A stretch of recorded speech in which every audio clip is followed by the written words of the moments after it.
Asia's Queen of Song na si Pilita Corrales pumanaw na.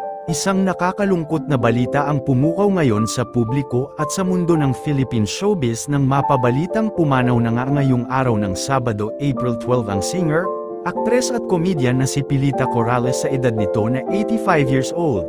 Ito ay kinumpirma ng mga pinagkakatiwalaang news source ng bansa at iilang katrabaho at kaibigan niya sa industriya ng showbiz ngayong umaga ng Sabado.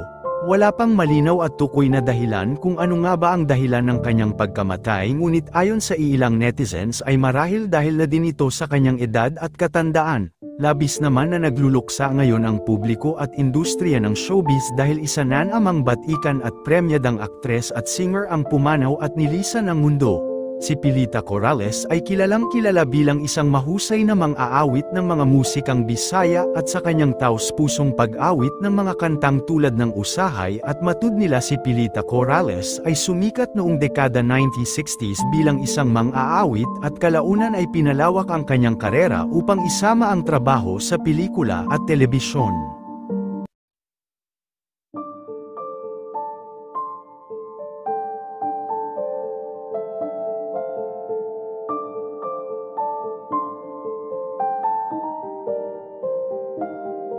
To all my friends in Facebook, thank you for your support and thank you for your love. And since it's Mother's Day, I'd like to say Happy Mother's Day to all the mothers all over the world, all the mamitas all over the world. May you have the best Mother's Day celebration this week.